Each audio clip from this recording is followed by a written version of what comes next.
complacente a los locutores dos diferentes medios con tranquilidade, como se parecese que este mal xa non pode ser arrancado de raíz, polo menos que cause o menor número de mortes posibles. As persoas que estamos aquí hoxe sabemos que é a primeira víctima galega, pero non para nós, porque non queremos que María Isabel pase por unha parte deste sinfín de números que son as estatísticas dos femicidios en máis.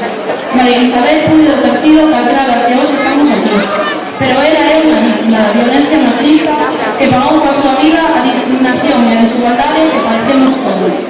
Porque a violencia machista non remata no reconto das víctimas mortais. Asistimos agora, e como sempre, a como os medios de comunicación, institucións e sociedade en xeral centran a súa atención en debates superfluos entre organismos que tentan nos cumprirse neste crime.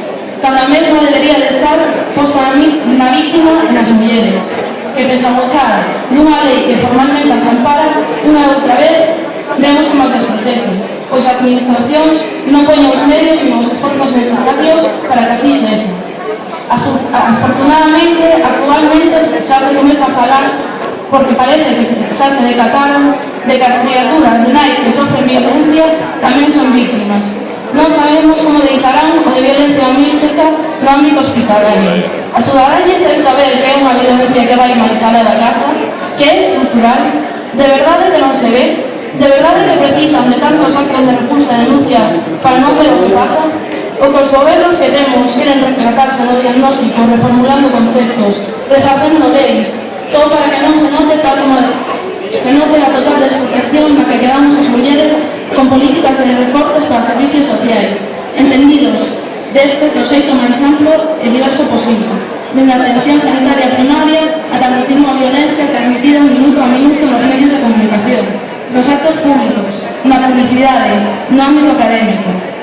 Con todo, compañeiras e compañeiros, aquí estamos e seguiremos. Onte e hoxe son días tristes para moitas de nós. Algúnas suspendemos actos públicos en sinal de protesta. Outras temos que tirar e ir a traballar cos puños apertados, e como non agosta unha vez máis. Pero dentro da Marcha Mundial das Mulleres queremos aproveitar esta ocasión para reclamar unha maior implicación de toda a sociedade civil nos actos de campañas políticas electorais na demanda de solucións a un problema que non di nada bo de nós como sociedade, e que de non solucionalo dunha vez por todas corremos o risco de que empeore.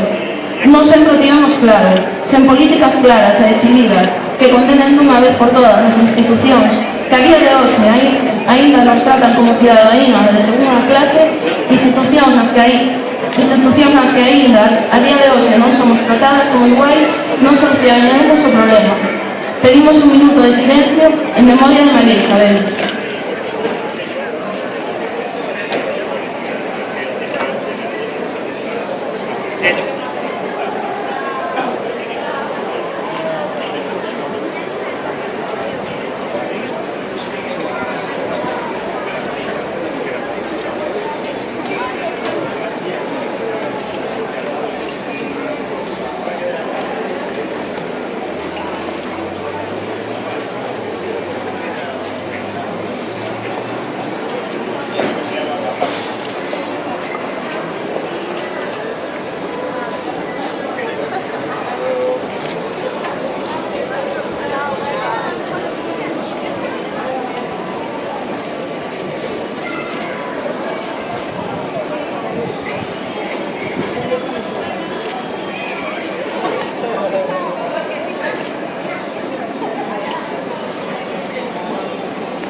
Gracias. No hay violencia